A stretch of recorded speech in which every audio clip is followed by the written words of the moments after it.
Hi, and thank you for tuning into Noir Histoire. I'm Natasha, and in this episode, I'll be discussing Lean On Me. Lean On Me is a 1989 film about Joe Clark, a high school principal who was put in charge of a school that was underperforming academically while also struggling with multiple issues. Morgan Freeman stars as Clark, a fictionalized version of the real-life principal of Patterson, New Jersey's Eastside High School. In the 1980s, Clark gained notoriety for the discipline and almost tyrannical methods that he used in an attempt to turn the school around. The film opens in 1967 at Eastside High, which at that time appears to be a predominantly white school. Clark is leading his class in a trivia game based on history and civics, and the students are very engaged. The school is very clean and well put together from the exterior, and the interior looks well maintained. It looks like a normal school. Unfortunately, there's an issue between Clark, the other teachers, and the union that leads to him walking off the job. Fast forward about 20 years to the 1980s, and the school is in terrible shape. The hallways are dark and dank, and there's graffiti all over the walls. Many things are broken down, and the school overall looks poorly maintained. As the camera moves through the school, it becomes clear that the school's demographics have largely changed. Most of the students are now black, with some Hispanic and white kids mixed in. The cafeteria looks like something you see in prison movies, and there are multiple instances of violence. A teacher is viciously attacked while trying to break up a fight between students. There's an incident in the dilapidated girls' bathroom where a white or Hispanic girl, it's kind of unclear what she is in the bathroom, and a group of black girls come in and begin beating her up before ripping off her clothes and forcing her to run into the hallway, like topless. These scenes help drive home the point that in 20 years, the school has undergone drastic changes, both with regards to its student body and the school environment itself. I've seen this movie multiple times, but this is something that I only noticed this time around. During previous viewings, I don't think I'd seen the first few opening moments, but rather from the point in the 80s onward when the school is already a mess. This is realistic in the sense that some schools would have undergone this change as communities changed during this time, especially because this was a public school where the student body is largely composed of the students that live nearby. I don't know what it's called in other areas, but when I was attending school in New York, you had what's referred to as like your zone school. And this is the local public school to which you would be assigned based on your home address. For most kids, your home address would determine what schools you would attend from elementary through at least junior high, maybe even high school. Students could attend their zone school, but also had the option to apply to other schools around the city based on their interest and or performance on the science high school exams.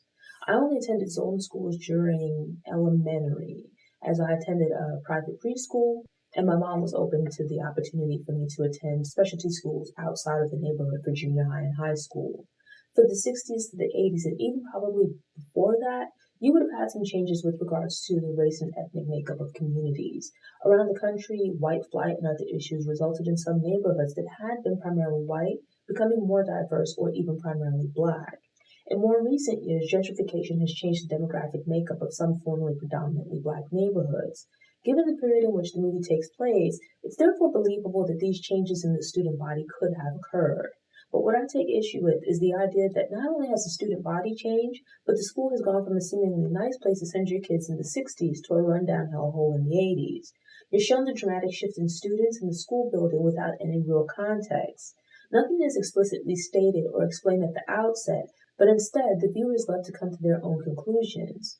My personal frame of reference is New York, Brooklyn to be exact, and certainly there were what we reference as bad schools. So, for example, Prospect Heights, Clara Barton, Erasmus, etc. I had family members who attended these schools in the 1980s and the 1990s, and have heard the stories of these schools and others being very wild at the time. Maybe my perspective is skewed, but I find it hard to believe that a school would be an around-the-clock war zone as shown here. As I watched, the story wasn't beyond belief, but I still had a hard time believing that some of this stuff happened. But then I started thinking about my own experiences and things I've heard from others. The real life story of the school was bad, but I assumed that some liberties were also taken.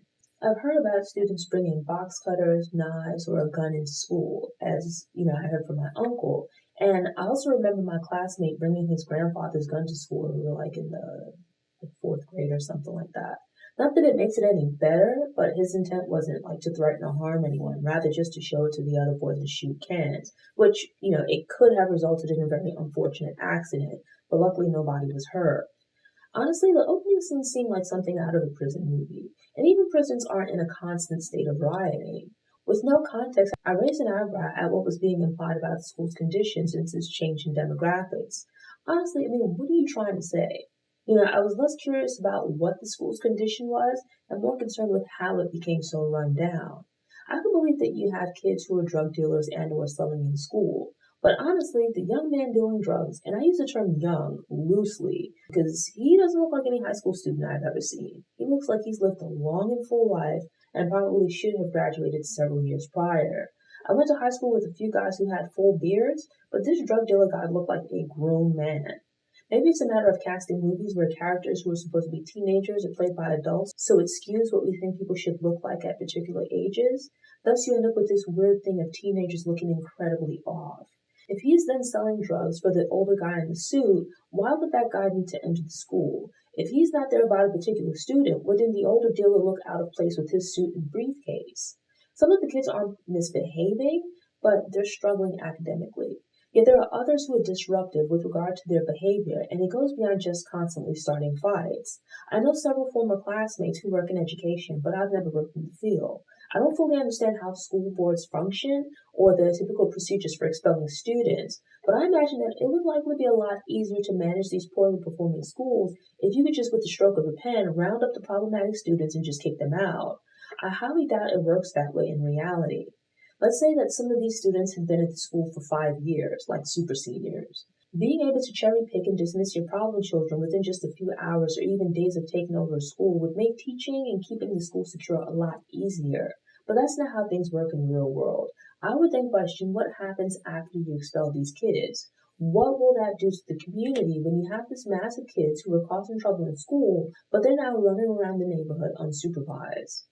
And before anyone starts, I do want to acknowledge that yes, Black people in America have been disadvantaged, underserved, and discriminated against. Poverty and a lack of resources for communities and public schools contributes to a lot of the problems that we see. I give kids some leeway as they typically lack maturity due to a lack of life experience, but none of these factors excuse an individual's bad behavior. It might explain why they're getting into trouble, but doesn't absolve them of accountability for their actions. At the same time, the film was a bit too simplistic in its handling of these issues. There are a lot of problems going on at the school, and the students should be doing better. Yet the film focuses on the what and fails to explain how and why the school deteriorated so drastically. There seems to be some initially unspoken commentary going on here, as the school is shown in contrast of being predominantly white versus later being predominantly black. Without providing context, it seems to be saying that the school building was pristine and its academic performance was excellent when the students were white, but that all changed when the student body became predominantly black. I'm not saying that the school doesn't have problems, or that the kids should just be allowed to run wild, but rather that the presentation of these issues is problematic. Back in the 60s, when there were seemingly only white students, the school was clean and the kids were well behaved and engaged. Fast forward to the 80s, where the student body is now predominantly black, and it's welcome to the jungle. The kids are causing all kinds of ruckus, and it's like the inmates have taken over the asylum. Tasked with whipping the school and students into shape, one of Clark's first acts of business is dismissing the students who've been identified as the real troublemakers. These are the kids who are selling drugs, being violent, or otherwise being incredibly disruptive. While meeting with the teachers and administrators, Clark explains how things will function under his regime. He makes it clear that this is not a democracy, but rather a dictatorship, and the staff is expected to follow his orders. Clark then holds an assembly during which he dismisses the students who have been identified as being especially problematic. It turns out that the real Joe Clark was a former military man, which explains his demeanor and communication style being reminiscent of a drill sergeant. Another indicator of the school's change in direction is that Clark orders the security gates and barricades to be removed. He explains that essentially caging the students and treating them like animals will encourage them to behave like animals. It's a valid point. The school environment looks ominous and dangerous. Who would feel motivated and optimistic in such a setting? But then at the same time, you get up on stage and tell the kids that if they fail in life, it's not their parents' fault. It's not like white people's fault. It's their fault. I both agree and disagree with that statement. It's true when you're in school wasting time and not taking getting an education seriously. A lot of kids focus on having a great time, but fail to realize that in many cases, getting an education plays an important role in your future. Sure, you can go on to school and get an education, but things happen and life doesn't go according to plan. Life is hard and expensive, thus people, especially Black people, need all the advantages and opportunities you can get. You're doing yourself a great disservice by choosing to pass up the opportunity to get an education, especially if it's free. This is a message that I've seen in quite a few movies. Looking at the movie and the name of the screenwriter, I had a feeling the person who wrote the script wasn't black. I was right. I got what they were trying to do by showing the school's turnaround and what it came from. But through this commentary, it's clear that there's an agenda being pushed here. I gave the film a bit of a side eye at this is a predominantly black school, and this is the approach that you're taking to addressing these issues at the school. I get holding the kids responsible for getting their schoolwork done and not being disruptive, but this also seems to be absolving the parents, school system, and broader community for their lack of involvement. It seems to be stating right off the bat that this is not a racial issue, and maybe it's not. But I was still curious to know how this school with predominantly black students wound up in this condition, especially given what it was in the past. The mayor was concerned about the school underperforming and causing issues with his budget. But this school didn't develop all of these issues in a year, right? Like these are not new problems. What has been taking place or had not been taking place in those 20 years to result in such a drastic change? How did the school come to be like this? There's no conversation about that. Much of the movie is like after-school special territory. It came across as though an agenda was being pushed and I wasn't buying it. These kids go home, and what do you tell your parents? If they ask why you're at home in the middle of the day, you might have to tell them you've been kicked out of school.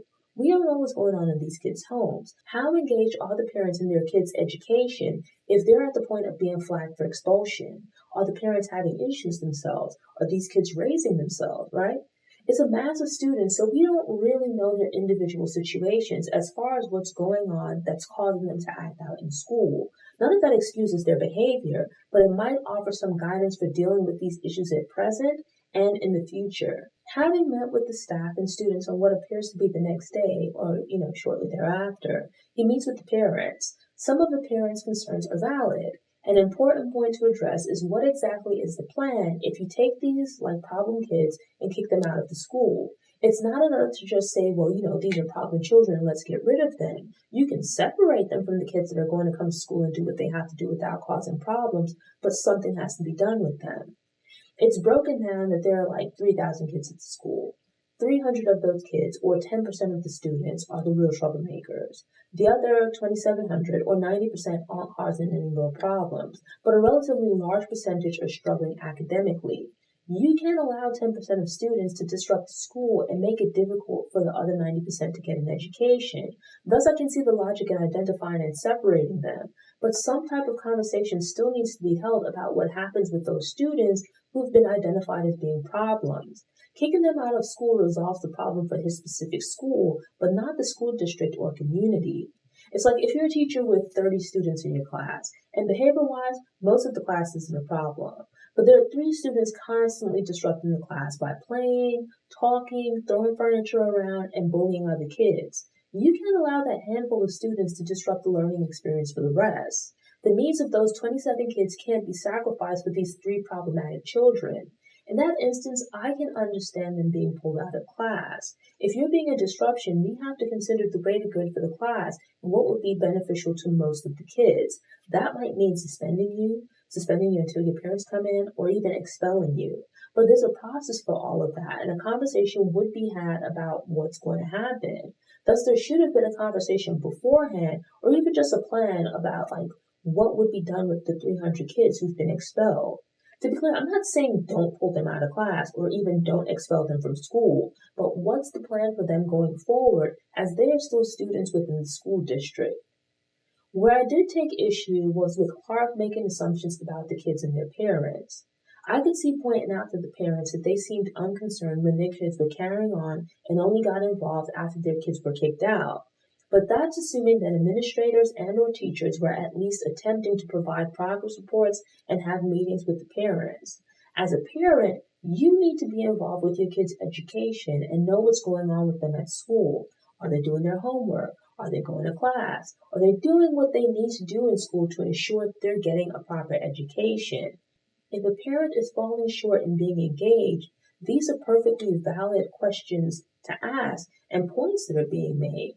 But where I drew the line was Clark telling the parents that they need to get their families off of welfare and teach their kids some pride. If you just return to the school and don't know these kids or their parents, How do you know that they're on welfare? Why are you making that assumption? And even if they are on welfare, you don't know anything about their circumstances.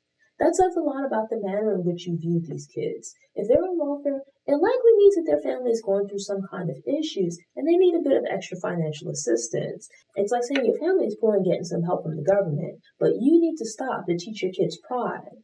That kind of rhetoric is divorced from reality and incredibly tone deaf. It reads like something said or written by someone who has no idea what they're talking about or are being purposefully obtuse because it fits their agenda. That's like telling someone you need to stop being poor so that your kids can be properly prepared for something more in life.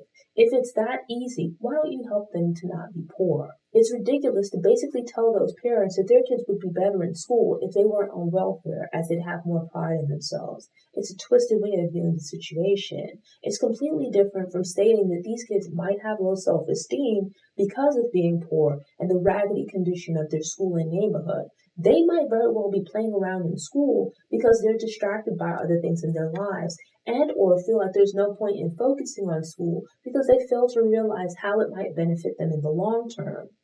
Clark sounds a bit like Bill Cosby in his pound cake speech and other later commentary. They both lecture Black people about how to improve their lives by being more respectable and accountable. I do believe that the world functions better when people treat themselves and others with respect.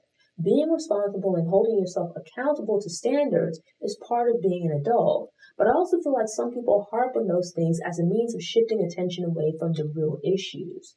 These tend to come across as speeches about Black people, but not necessarily with the intent of speaking to Black people. I've always gotten the sense that Black people are not really the intended audience for these types of speeches. This was the late 1980s, where Black people were just beginning to have more consistent representation in media, but there were still less movies being made about Black people in comparison to white people. There still are. As white people are the majority of America's population, most films are made with them in mind. And here you have this film with a Black man uttering many of the talking points used to explain away the problems faced by Black people. Now, that school song was boring, but aside from that, Clark was flexing, and there was no real reason to fire the music teacher. But then you have Michael Beach's character, Mr. Darnell, the football coach, and I think he was also like the math teacher or something like that. That unfortunate man was just trying to do good by picking up some trash during a meeting and wound up being told off and then suspended indefinitely, all in public. This was likely the start of Michael Beach portraying these problematic characters. He was a good guy, but Clark pushed him too far, and the next thing you know, he's flipping over a desk in one of the most memorable scenes. Some casting person likely saw that and decided from there on out that Michael Beach would be causing a ruckus in his future roles. Clark might be a great teacher, but he's also a jerk with a massive ego. His approach is brash, abrasive, and incredibly rude. This is likely how Clark was in real life to some degree, but this persona is often presented in media, and I don't really like the idea that's promoted that this is the way you get things done. That as a leader, supervisor, or someone else with a title or power, you're supposed to be loud and browbeat people. He seemingly has no respect for anyone as he's rude to the kids, the parents, the teachers, and the rest of the staff. I fully accept that there's a lot of nonsense going on at the school and it shouldn't be tolerated. No, you don't pat the kids on the head and tell them they're wonderful when they aren't doing well, but I also don't think that means you have to be disrespectful. Even in the case of having conversations with the teachers and staff, he's ready to go off if they don't just blindly follow his orders. In some instances, they're not even disagreeing with Clark, but simply doing their jobs. It comes across as him having an overinflated ego and a bit of a God complex. The idea of, I'm the leader here and I'm the only one whose opinion matters. But the reality is that while he might be a good teacher and have effective ideas as a principal, he can't run the school on his own. These are the teachers who've likely been working at the school for quite some time. And that's not to say that there shouldn't be change and that, there's nothing going wrong. But to come in on the first day and just assume that you've got the full scope of everything and everyone is presumptuous. How much could you truly understand about what's going wrong at the school in that short space of time? Granted, it's a movie, so maybe the timeline is condensed. But from what we see, the teachers are engaged, so I don't think it's fair to automatically assume that they're slacking or otherwise being negligent in their positions. I've watched this movie before, and somehow I never picked up on all this stuff. But some of the story is on par with after-school specials and is full of stereotypes about Black people. Don't get me wrong, there were some really good actors who gave great performances. A sizable portion of the cast is black, but it feels like this is not a movie made for black people. For example, Kanisha, played by Karen Molina White. She has some history with Clark, having previously been a student at a school where he was the principal. She's doing well academically, but at one point her mom wants to put her out of their home, and she's understandably heartbroken because she doesn't know what to do. Clark and Miss Levias, played by Beverly Todd, visit Kanisha's home to speak with her mom. They live in a rundown apartment in a project. I'm not saying that you don't have people whose lives are like this, but it seems to be implied that this is the life being lived by everyone attending the school. Kanisha's mother had her at a young age and has struggled to take care of her. Kanisha's excelling at school and is one of the least problematic kids, but with her now being a teen, her mom suddenly can't deal with the responsibility. Putting that aside, you take the time to try to find out what's going on with this one kid. Likely because you know her from like your previous school and she's a good student. She's doing well in school but has a sad backstory that you've taken the time to inquire about. But then you just make assumptions about the other students and parents. Hers is a stereotypical story, but at least she has an individual storyline. Meanwhile, most of the other kids are treated like a mass of humanity rather than individuals. There's this repeated thing of the kids being like animals, and I think at one point he refers to some of the kids as being savages. Some of the kids are indeed very poorly behaved or otherwise on absolute nonsense, but the way that he speaks about them as the principal of the school isn't helping the situation. It seems to come from a very negative and racially motivated place. Because if this was still a predominantly white school but the students were carrying on, these kinds of terms wouldn't be used to describe them. There are a lot of dedicated and effective teachers and principals around the country, so while Joe Clark was a real person who had a very troubled school, I think the controversy surrounding his methods and the student demographics caught the media's attention. It sounds like the real Joe Clark might have been similarly controversial, but the lead in this story being a black character saying arguably racist things gives the filmmakers a bit of leeway. If Joe Clark had been a white man, but with the same personality and views in the same environment, feelings toward the film would have likely been very different. He says problematic things about the black community, but people would be less inclined to call out the character because he's black. It effectively gave the writers and filmmakers carte blanche to say all kinds of negative things about black people through the character. It's all under the guise of being tough love, but there's definitely an agenda at play. There's also a few too many N-words flying about in these conversations for my comfort. God help us if there's ever a Clarence Thomas biopic. We get Clark's intent, but his manner of speaking to people is atrocious. In these types of films, the main character is rude, gruff, aggressive, and otherwise ignores social decency, especially if it's a man. It's one thing to be passionate, but I don't think it's necessary for you to speak to people in that way to get them to do what needs to be done.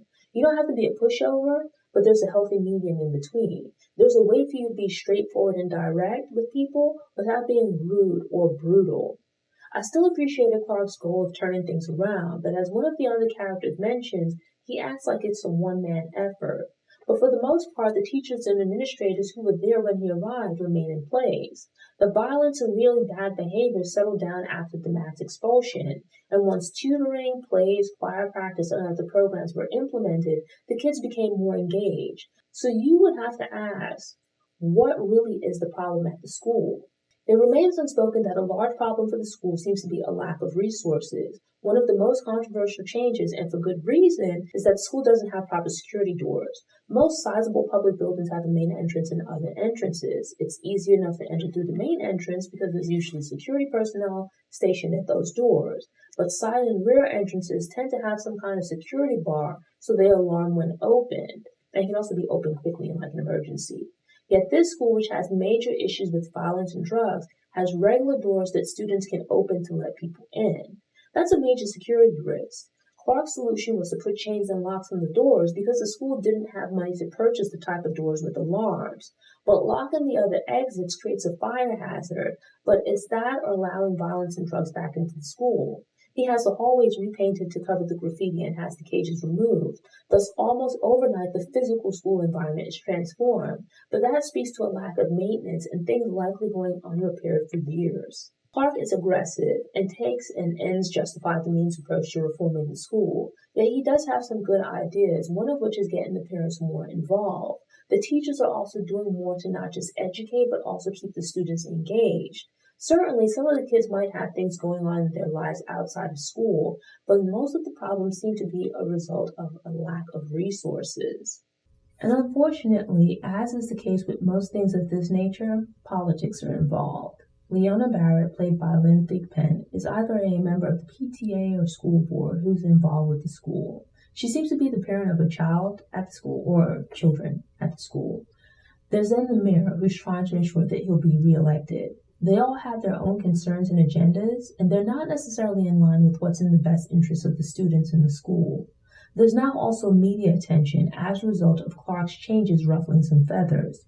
But where was all of this attention before, when the school was struggling, or even back when it just began its downward spiral? If Barrett is able to mobilize all these people and gets them riled up while also getting media coverage, why wasn't she doing this before? How is everyone so passionately concerned and full of ideas about what needs to be done now, but nothing was seemingly being done before?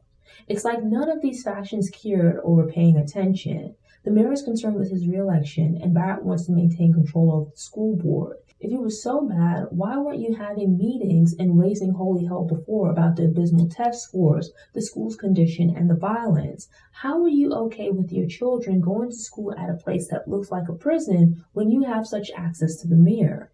You supposedly wield so much power in this community. Why weren't you using it before? They can even slap some paint on the walls in an attempt to beautify the place and provide a clean and nurturing environment. A clean environment where things aren't falling apart might change your mood, but the kids also need resources, and for some that's in the form of books, tutoring, and extra assistance. It's not enough to just say a few motivational words and expect that to change everything around, because quite often we see the result of nice speeches without action. To be clear, Lean on Me isn't a bad movie, as the acting for the most part is fairly solid. There's certainly commentary on both sides, as Joe Clark gets called out for his attitude and approach, yet some of his being strict and stubborn is needed to a degree. But I also appreciate the assistant principal, as I low-key think she's one of the best characters in the film, as was Mr. Darnell. I like that they both supported the need for change, but also stood up for themselves and pushed back against Clark's mistreatment. They've been in the trenches, and it's easy for someone to come in after the fact and point their fingers about what you're doing wrong, especially when they have the power and authority to change things versus being in the midst of it. Not to mention when they have, if not legal, then political capital to do what needs to get done. I still think the film is simplistic and skirts some obvious issues while falling into tropes about others, but overall it's an entertaining film that's worthy of discussion and debate. Thanks for tuning in. Show notes are available on the Noir Histoire website by the link in the episode description. If you enjoyed this episode and want more movie recommendations, subscribe to the channel, click the notification bell, and check out my movie review playlist.